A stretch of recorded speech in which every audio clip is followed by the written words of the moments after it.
Hello प्यारे बच्चों, कैसे हैं आप लोग। आई होप कि आप लोग बहुत ही अच्छे होंगे। आज से हम शुरू करने वाले हैं इंग्लिश ग्रामर, जो आपके लिए क्या है, एक बहुत ही महत्वपूर्ण टॉपिक है। तो आज की इस वीडियो में हम पढ़ने वाले ग्रामर क्या होता है, ग्रामर हम क्यों पढ़ते हैं और ग्रामर का उपयोग हमारे जीवन में क्या है, उसी के बारे में संपूर्ण अध्ययन करने वाले हैं।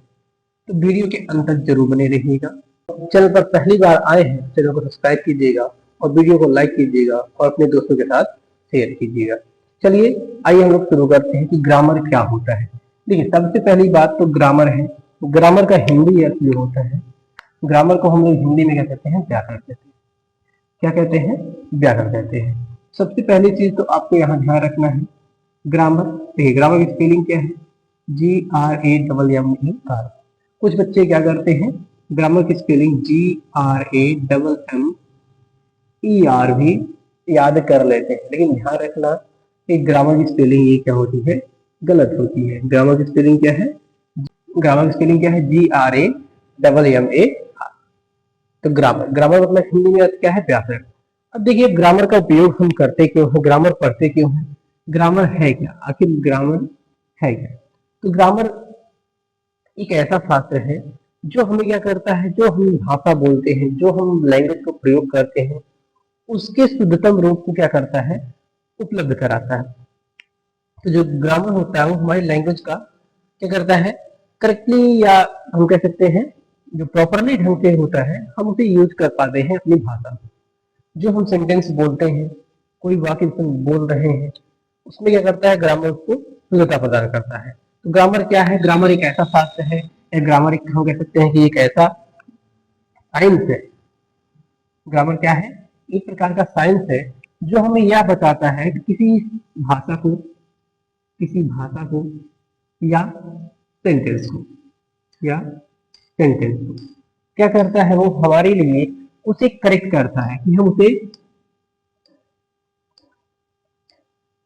करेक्ट कैसे यूज करें, कि हम उसे कैसे बोले, कैसे बोले, कैसे बोले, कैसे पढ़े, कैसे लिखे, कैसे लिखे। इन सभी बातों का क्या कराता है, हमें शुद्धतम रूप प्रोवाइड कराता है। करेक्टली रूप से हम क्या करते हैं, ग्रामर से, ग्रामर के द्वारा ही क्या करते हैं, उसके शुद्धतम रूप को प्राप्त करते हैं। जैसे देखिएगा एग्जाम्पल है, जैसे हम क्या करते हैं, मैंने कहा कि मैं जाता है, क्या लिखा है, मैं जाता है। तो ये सेंटेंस रहा एक हिंदी लैंग्वेज का। मैं, तो यहाँ क्या है, एक सेंटेंस दिखाने है, एग्जाम्पल के तौर पर हमने क्या लिखा है, एक सेंटेंस लिखा है, मैं जाता है। मैं जाता है, तो इसको पढ़ रहे हैं सेंटेंस को, देखिएगा यहाँ क्या है, मैं है, जाता है भाव है। इसका शुद्ध रूप क्या होगा, मैं जाता हूँ। क्या शुद्ध रूप होगा, मैं जाता हूँ। तो मैं जाता है या मैं जाता हूँ, तो राइट क्या है, मैं जाता हूँ। तो इन्हीं सब त्रुटियों को हम क्या करते हैं, ग्रामेटिकल माध्यम से शुद्ध करते हैं। ग्रामर क्या होता है, इन्हीं सब गलतियों को दूर करने के लिए हम क्या पढ़ते हैं, ग्रामर पढ़ते हैं। जैसे अगला एग्जाम्पल है, तुम जाता है, तुम जाता है। एक सेंटेंस हमने रखा कि तुम जाता है। देखिए, जब हम तुम जाता है सेंटेंस को पढ़ते हैं तो हमें अनकंफर्टेबल फील होता है, जैसे लगता है कि कुछ हम गलत कर रहे हैं। क्यों? क्योंकि ये सेंटेंस ही गलत है। सेंटेंस क्या होगा, इसका राइट सेंटेंस क्या होगा, तुम जाते हो, तुम जाते हो। तो जो ये था, ये क्या है, गलत है, ये क्या है, राइट है। तो इन्हीं सब त्रुटियों को दूर करने के लिए हम क्या पढ़ते हैं, ग्रामर पढ़ते हैं। ग्रामर का हम यूज करते हैं। तो अपनी भाषा को, अपने सेंटेंसेस को शुद्धतम रूप करने के लिए कैसे बोले, कैसे पढ़े, कैसे लिखे, उनको हम क्या करते हैं, शुद्ध रूप में प्रोवाइड कराने के लिए हम क्या पढ़ते हैं, ग्रामर पढ़ते हैं। चलिए आइए देखते हैं कि ग्रामर की परिभाषा क्या होगी, हम ग्रामर को डिफाइन कैसे कर सकते हैं। चलिए आइए अब देखते हैं, जो ग्रामर है, हमारा व्याकरण है, उसको हम हिंदी में, इंग्लिश में कैसे डिफाइन कर सकते हैं, कैसे उसकी परिभाषा लिख सकते हैं। चलिए सबसे पहले देखते हैं हिंदी में परिभाषा क्या होगी। हिंदी में परिभाषा क्या होगी, तो किसी भाषा के शुद्ध रूप, रचना और प्रयोग के नियम के अध्ययन को व्याकरण कहते हैं। तो यहाँ क्या बोला गया है, कोई सेंटेंस हो, कोई भाषा है, उसके शुद्ध रूप, मतलब उसका जो शुद्धतम रूप है उसको। रचना, उसे हमें रचना कैसे करनी है। और प्रयोग के नियम के अध्ययन को हम क्या कहते हैं, व्याकरण कहते हैं। क्या कहते हैं, व्याकरण कहते हैं। जैसे देखिए शुद्ध रूप है, तो शुद्ध रूप हमने अभी बताया आपको कि जैसे मैं जाता है, मैं जाता है, तो यहाँ क्या है इसका, ये शुद्धतम रूप नहीं है, ये क्या है, एक अशुद्ध रूप है। ठीक है, हम क्या लिख सकते हैं, मैं जाता हूँ। क्या लिखा गया, मैं जाता हूँ। तो ये क्या आपका करेक्ट है, ये क्या है, इनकरेक्ट है। तो हमें शुद्ध रूप लिखना है। क्या करना है, ग्रामर में क्या करता है, शुद्ध रूप। रचना, अब रचना देखिएगा, जैसे रचना है, अब रचना में क्या है, जैसे मैंने लिख दिया हूँ, मैं जाता, क्या ये कोई सेंटेंस एक रचनात्मक दृष्टि से करेक्ट है, नहीं करेक्ट है। इसका क्या होगा, मैं जाता हूं, मैं जाता हूं। तो यही सब बातों को क्या करते हैं, हम अध्ययन करते हैं, यही सब बातों के नियम का अध्ययन करते हैं कि हम उसे कैसे करेक्ट लिखें, या कैसे करेक्ट पढ़े, या कैसे करेक्ट बोले। तो उसी सब के नियम के अध्ययन को हम क्या कहते हैं, व्याकरण कहते हैं। तो किसी भाषा के शुद्ध रूप, रचना और प्रयोग के नियम के अध्ययन को व्याकरण कहते हैं।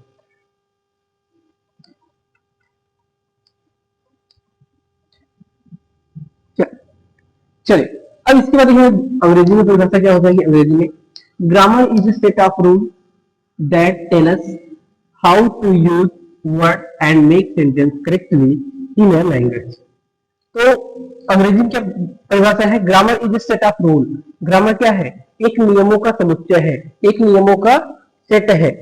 दैट टेल अस, जो हमें बताता है, हाउ टू यूज वर्ड, जो वर्ड्स होते हैं, शब्द होते हैं, उनका हम प्रयोग कैसे करें।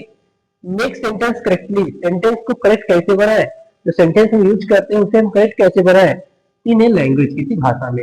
अर्थात इसका संपूर्ण अर्थ क्या निकल रहा है, किसी भाषा में हम किसी सेंटेंस को शुद्ध कैसे लिखे पढ़े, उसी नियम के सेट को हम क्या कहते हैं, ग्रामर कहते हैं। तो grammar is a set of rule that tell us how to use words and make sentence correctly in a language. दूसरी सिंपली परिभाषा हम क्या बोल सकते हैं, grammar help us to speak and write a language properly.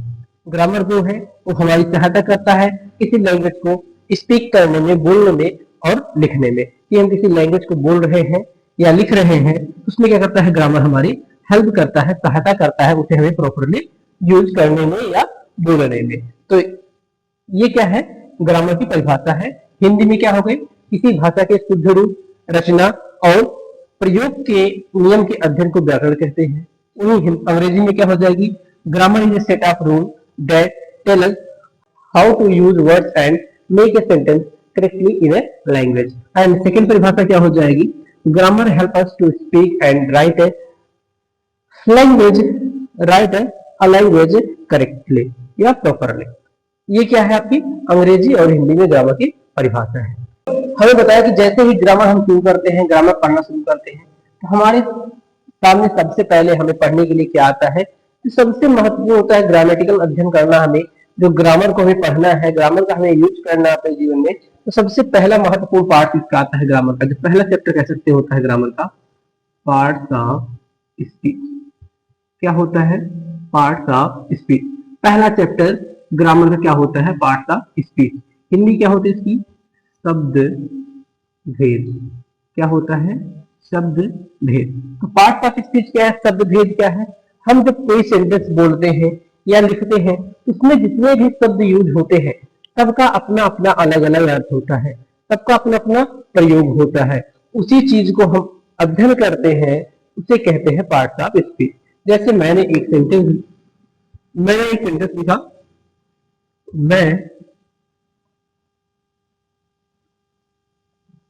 मैं आगरा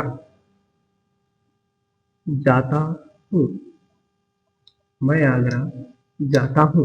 ये sentence लिखा गया। मैंने क्या किया, यहाँ एक सेंटेंस लिखा कि मैं आगरा जाता हूं, मैं आगरा जाता हूं। चलिए देखिए, मैंने एक सेंटेंस लिखा, मैं आगरा जाता हूं। इसमें 1 2 3 4 वर्ड यूज हुए हैं। ये चारों वर्ड क्या है, अपने में एक एक वर्ड जो है सबका अलग अलग यूज है, सबके अलग अलग महत्व है। जैसे मैं है, मैं क्या है? मैं, अब इसको देखेंगे तो ये क्या है? एक सर्वनाम है। मैं क्या है? एक सर्वनाम है, अर्थात प्रोनाउन है, प्रोनाउन है। वही आगरा क्या है? आगरा आपका एक संज्ञा है। क्या है? संज्ञा है, नाउन है। और वही जाता हूं, जाता क्या है? वर्ब है, आपकी क्रिया है। तो ये जो सेंटेंस है, ये जो सेंटेंस में यूज आपके वर्ड्स है, सर्वनाम, संज्ञा, वर्ब, ये सब के बिना क्या है? कोई सेंटेंस कंप्लीट नहीं हो सकता। तो इन्हीं सेंटेंस में जो यूज हुए वर्ड्स हैं, संज्ञा, सर्वनाम, वर्ब, इन्हीं को हम जब अलग अलग पढ़ते हैं तो उसी को हम बोलते हैं पार्ट्स ऑफ स्पीच। तो पार्ट्स ऑफ स्पीच क्या हो गया? शब्द भेद हो गया। तो किसी वाक्य में यूज होने वाले शब्दों को ही हम क्या कहते हैं? पार्ट्स ऑफ स्पीच कहते हैं। और इसके कितने भेद होते हैं? हमें पता है इसके 8 भेद होते हैं। चलिए सबसे पहले पार्ट्स ऑफ स्पीच को परिभाषित करते हैं, इसे हम कैसे परिभाषित कर सकते हैं, उसके बाद इसके 8 पार्ट को देखते हैं। चलिए अब इसकी परिभाषा को देखते हैं। पार्ट्स ऑफ स्पीच जो परिभाषा होती है, शब्द भेद, उसे हम कैसे परिभाषित करेंगे? वाक्य में किसी शब्द का जो कार्य होता है उसके आधार पर उसके विभिन्न वर्गों में बांटा जाता है, जिसे हम क्या कहते हैं? पार्ट्स ऑफ स्पीच कहते हैं, या हिंदी में से वाक्य के अवयव भी कहते हैं।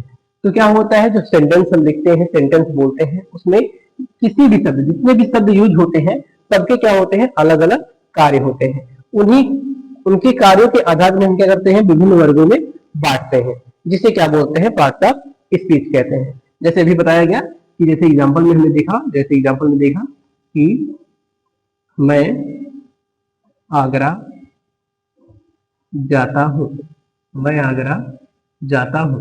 तो मैं क्या हो गया? इसका पहला शब्द है, ये क्या आपका? प्रोनाउन हो गया। क्या हो गया? प्रोनाउन हो गया। आगरा क्या हो गया आपका? नाउन हो गया।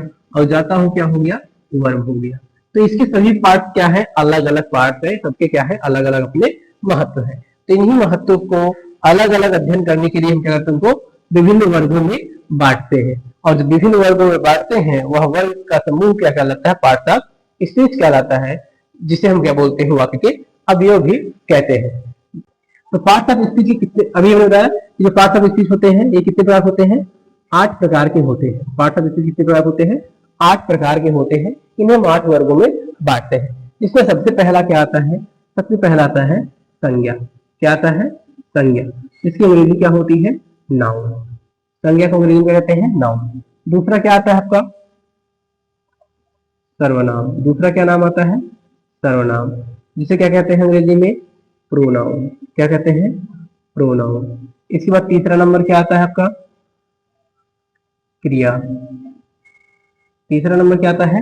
क्रिया, जिसे हम अंग्रेजी में क्या कहते हैं? वर्ब। चौथा नंबर क्या आता है हमारा? विशेषण,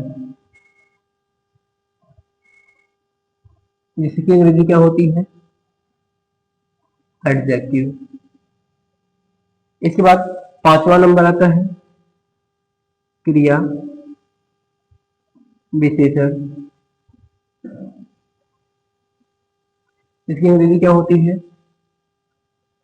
एडवर्ब। छठा नंबर क्या होता है?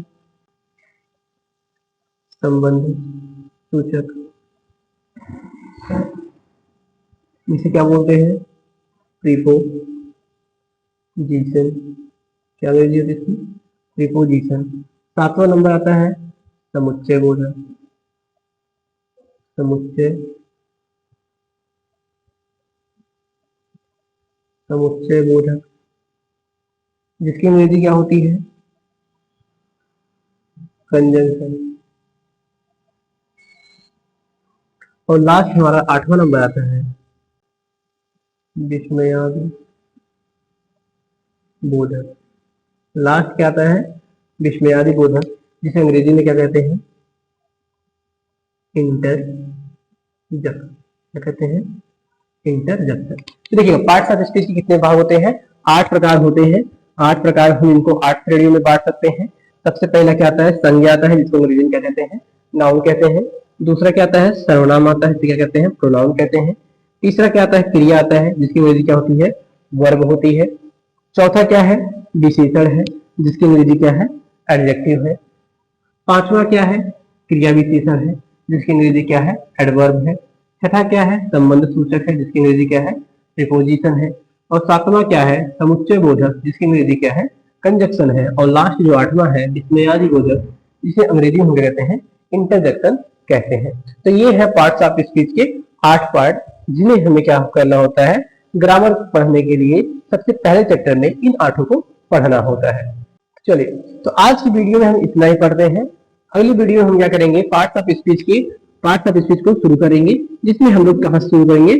आपके नाउन को पढ़ेंगे, संज्ञा को पढ़ेंगे। यदि आपको वीडियो अच्छी लगी हो और जानकारी जो है हेल्पफुल लगी हो, तो हमारे चैनल को सब्सक्राइब कीजिएगा और वीडियो को लाइक कीजिए और अपने दोस्तों के साथ शेयर करना ना भूलें।